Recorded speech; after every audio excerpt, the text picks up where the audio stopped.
This week on Wardens, conservation officers in Michigan's District 6 work together to protect the state's resources during a chilly winter weekend, as well as the busy deer season. So what would you do if you'd shot a buck? And to look into an opportunity to enjoy one of the state's snowshoeing and skiing trails with some assistance from an old-style light source. We're pretty close to the shore of Lake Superior. Every night it seems different. It's always an interesting evening. Wild animals and wild places. They're more than a picture. They're inspiration, excitement, and adventure. Patrolling and protecting these natural resources is a first-class band of peace officers. These are the Wardens, dedicated to the preservation of our great outdoors. The state of Michigan offers some of the best prospects for white-tailed deer hunting in the country. All hunters have the opportunity to buy 2 buck tags, and most areas provide chances for multiple doe tags as well. While the firearm deer season typically brings the most hunters into the woods, the 6 weeks of archery deer season that precede the firearm opener is also a popular time for sportsmen and women to target deer with a stick and string. We got a bait flight going. It's going to go for Gratiot in Isabella County. Everybody's got the ops plan for that was sent out. With baiting being illegal in many areas of the state, the Law Enforcement Division of the DNR sometimes teams up with the state's pilots to look for bait from the sky. In District 6, Officer Quincy Goenlock is addressing other officers involved in a group patrol who will be responding to what Kevin Jacobs and his observers see from the air. The Michigan Department of Natural Resources Law Division, District 6, will conduct a group patrol of Gratiot, Isabella counties with the aid of aircraft to identify illegal baiting and hunting activities. Our priorities are protection of life and property, enforce illegal baiting violations, and then enforce any hunting violations. So obviously you run the other stuff. You guys use your own discretions with that. But baiting is zero tolerance in these counties. And that's why the lieutenant wanted the flights going up for that. We've got patrols going out in different parts of the counties, and once plane gets up and they get in their area, they're going to be directing us to areas where there are illegal baits and those hunters that might be in stands. We have a couple complaints that we know are active bait sites, and now that baiting is illegal in those areas, we're still finding a lot of people are putting bait out, so we're kind of working through that. How we doing? Hey, good. How you doing? Good, man. What's up? Hey, I just thought I'd stop in and check in with you guys, see how you did. I know I talked to you the other day, but you guys been doing any good? I was thinking of that. Oh, sorry, I woke you up. No, that's right. I'm good. No, Greg got one the first week. Oh, okay. And then these guys That got might one. have been that one I checked the other day. I was here when it was hanging still. Yeah. Where we're at right now with our patrol is the plane is headed back to the airstrip, and they're calling the patrol. We've found a couple of spots where there were some bait locations out, and there's been COs out there to check those complaints and the visuals that they got from the air. So we're gonna go see what else we can come up with. I've got a couple of complaints I want to check out before we call it a day. So It's still daylight when Officer Dan Robinson has a different task he'd like to attend to when he learns that he won't be needed anymore to respond to what is spotted from the sky. this is the area I've been watching for illegal baiting, and I think we're gonna go on a foot patrol here and see if we can catch up with him. The complainant stated that the person with the bait is a downstater, and it sounds like this guy is from the Caro area over in the Thumb. So I'm thinking it might be our guy. We're gonna go see if we can find out.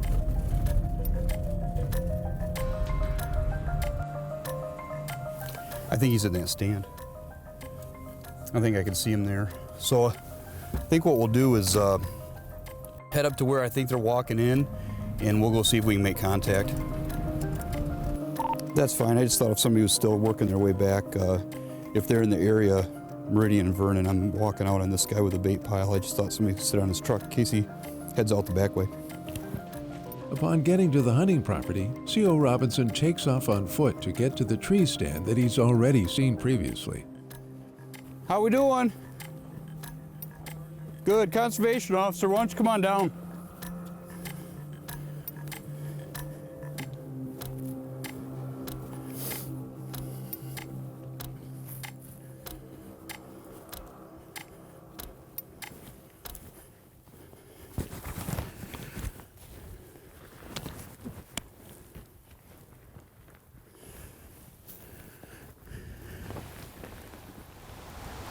You want me to leave my stuff up here, or? No, you can bring it with you. Okay. You have a problem? Yeah, man, you got a big pile of bait out. Michigan Conservation Officer John Byers is part of a group patrol where officers on the ground are responding to issues of illegal baiting that are identified from the air by DNR personnel in a plane. While waiting to get word on anything that's spotted from the sky, CO Byers checks hunters that he encounters while patrolling roads he's very familiar with in Gratiot County. How's it going? Hey, what's up? You guys going out? Yeah. You guys were small game hunting a couple months ago. About a month ago. Not here. Oh, I thought I ran into you guys down the road there.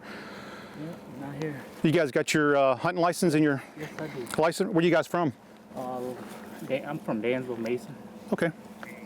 Hi. How's it going? Good. You got your driver's license? Yes, I do. Your ID card on you? I got multiple counties in there. Oh yeah, I see them.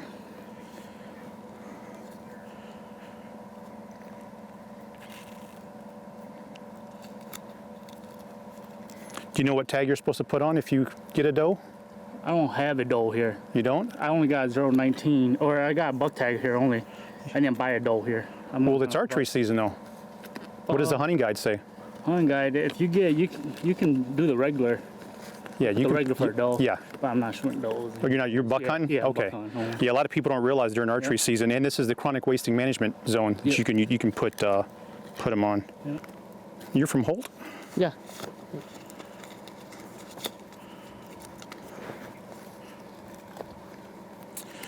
Good to go. You guys bought a lot of license. Yeah. Deer season is not the only time that COs coordinate group patrols to keep people safe and ensure that the state's resources are protected. A few months earlier, some of these same officers helped out in another coordinated team effort during a busy winter weekend in February to monitor ice anglers and operators of snowmobiles and off-road vehicles. One officer who worked both patrols is CO Chad Forster. We'll do about a 6-mile run out right now and start checking people. Okay, if you want to go, I'll go get him. Okay. We'll just meet you up here. We'll just get away from these guys and get over here and wait for you. This is Tony's area to check. So he's gonna go wait for Will, and we're gonna wait for him, and then we're gonna go deep. Okay. Look at that. That's a nice fish. Yeah, I didn't catch that one. I'm not sure which one of these I caught either. Nice. I've seen all day. These are the only ones I've seen all day. Quince, let's do Jill. That group way out there. Yeah, that next one. I'm sure he'll see us and come. The first group right there. This one off to this side here. Pick one and we'll follow you. 6120 from 20. Two other officers working this winter detail are Jason King and Bob Hopkirk. They've encountered a man who doesn't have the appropriate stickers on his off-road vehicle. And they said that with the three-wheeler, it's not an ATV and it's not an ORV. It's both. Right. It's like, well, I'm going out to Saginaw River. Well, Yeah. somebody out there will tell you exactly what the hell you need to. I got your fishing license in ORV, or fishing license in IGN? I sure do. Yeah, so I figured somebody out here told me what the heck I needed before it was all said and done. Where's that second place you said you stopped at? Just a local hardware store there. And they said the same thing? Yeah, actually the one in Millington there. Okay. He's like, I'm not sure exactly what the hell you need on that either, because he said you don't need a trail permit, but you need something on there. He wasn't sure what the hell to sell me either, so there was a big price difference in which one I needed. They shouldn't have. If you told them you needed an ORV sticker, they should have told you. They should have sold you one.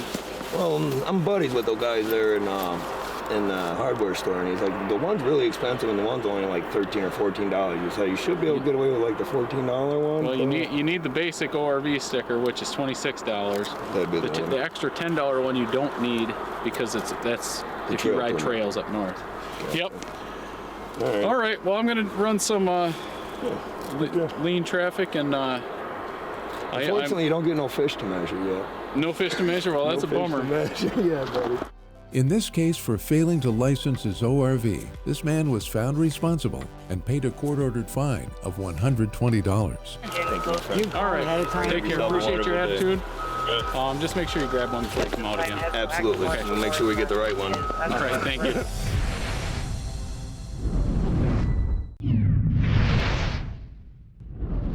It's not a real difficult trail. We do have some pretty difficult trails here in the park. You know, a few of our trails are Black Diamond, where this one is much more moderate. But with that said, anytime that you may be skiing at night, that adds an extra level of challenge. There's a few hills that during the day don't seem quite so intimidating, but at night when you've just got the lanterns out there, they can be pretty exciting.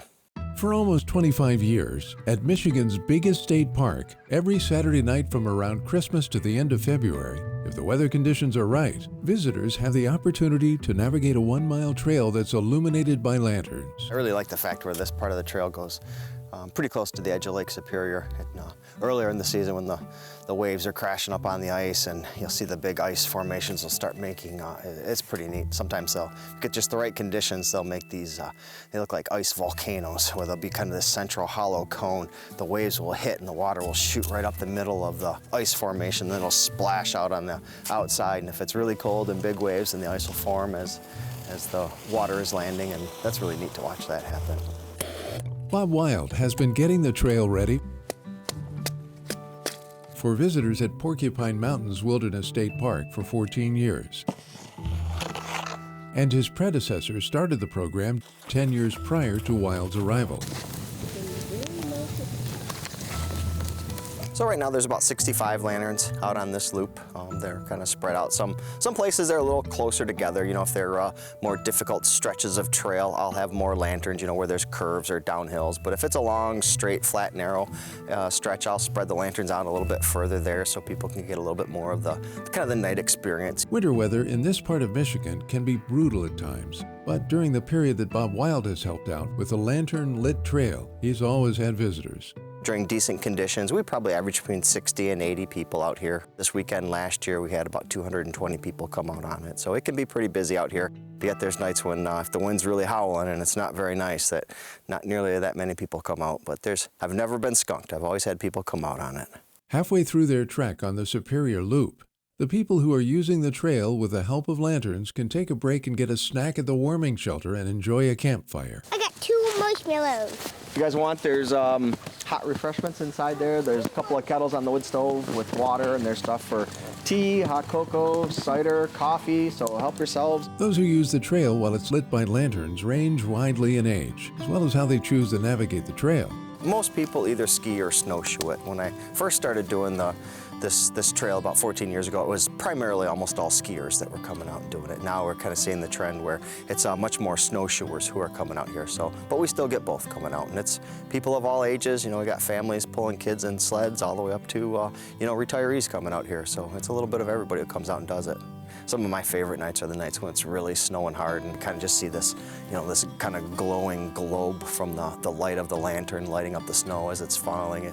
Every night out here can be really interesting. Some nights when the waves are cracking the ice out along the shore, you know, we're pretty close to the shore of Lake Superior. So every night it seems different, but it's always fun. It's always an interesting evening.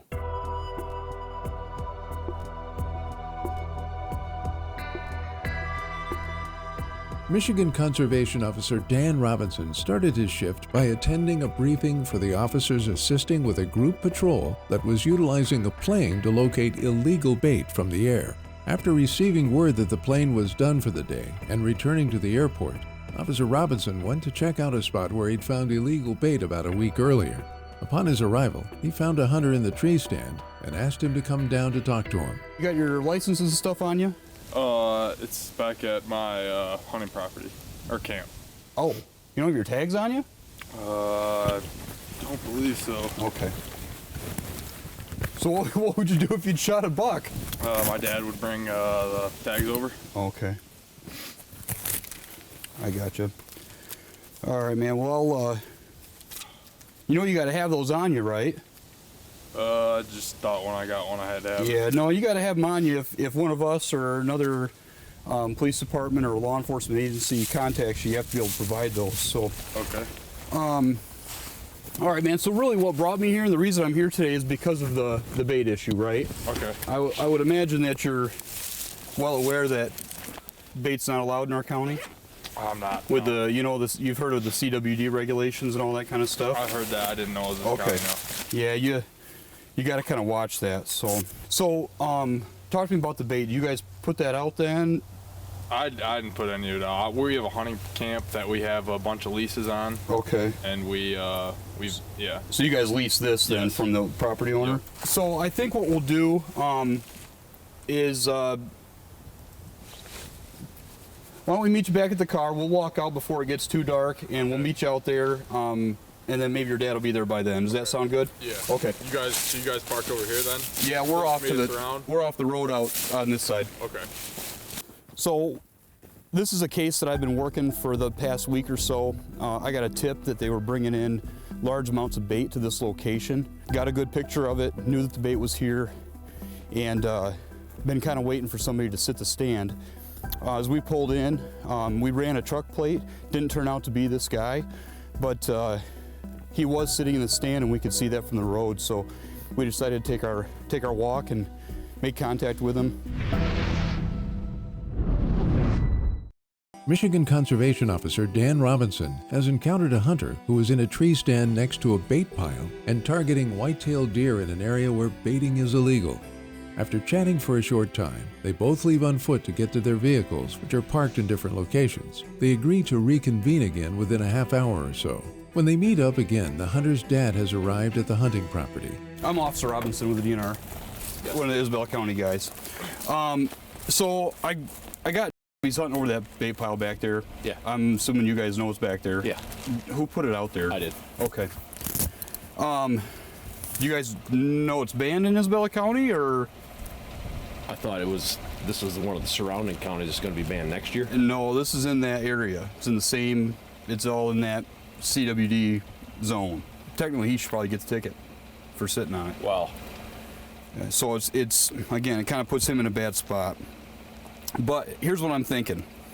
I want to go back to your other camp and see how much you got there too. Can we do that? Yeah. Okay. Because I'm sure you got some there too, right? Sure. All right. Well, what I'm thinking is I want to get your information on that, where I'm going. I want to meet you back out there. Okay. I want to walk that. I want to see what's there. You want to walk? I want you to show me your bait piles out there. Okay. So, and here's kind of where I'm coming from, right? Is that if we don't address this now, you won't be able to hunt any of those spots come firearm season. So if we address it now, we can get this kind of nipped in the bud. We can figure out what we're going to do. Sure. But if I let it go, and some other CO gets a hold of that, he's going to go out there and write every one of you that are sitting on bait piles. Sure. You know what I'm saying? So it's a little bit of a favor for you, but I also want to make sure we get this addressed. Does that sound fair enough? It does. Okay. Okay, so we're going to check out the other lease that this family is leasing for their hunting property. We're going to go check on some of their bait piles that they have told us that they've got out, that the gentleman here placed. What'd you guys have here? Just a couple of sugar beets? Yeah. Okay, looks like they pummeled them pretty hard then. Okay. After visiting another spot with illegal bait, CO Robinson joins the man at a third spot. Okay, so you just have that mineral block there then? Yeah. Okay. Well, the good news is that's pretty easy to clean up.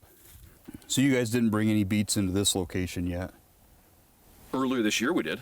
Oh, you did? Okay. Yeah. To these same spots? The one we just looked at in this one? Absolutely. Okay. And it's all gone by now, obviously, so, okay. All right, is there any more out here? No. Okay. Boys be able to hunt next week. If you guys can get that cleaned up, you know, shovel it in some buckets and take it on its way, I'm happy with that. If you can get it taken care of before season. Well, I'm telling you right now, it'll be taken care of. And that works for me. But that doesn't mean we're still not addressing the issue at hand, right? So here's kind of where I'm at, right? The easiest thing for me to do is to write a ticket, because I witnessed him sitting on stand. Sure. It's easy. He's 17.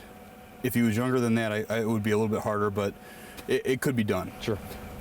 I think after thinking about it, having some time in the truck, which probably saved his bacon, I think I'm going to submit a report for you instead. I would prefer that. I imagined you would. Yes. So that's what I'm going to do. I've got your information. I've got the locations here. I've got the property figured out. And you told me that you put it out. Absolutely. And set it up for the kids, and I believe that. In this case, for illegally baiting, this man paid a court-ordered fine of $285. Let you go. Thanks. Should I say thank you? Well, I don't know. Sometimes doing this job, it's hard to know when to place your bets, and sometimes you feel like you're, you know, picking off some of the easy ones. But I feel like this case that we settled out today was one that,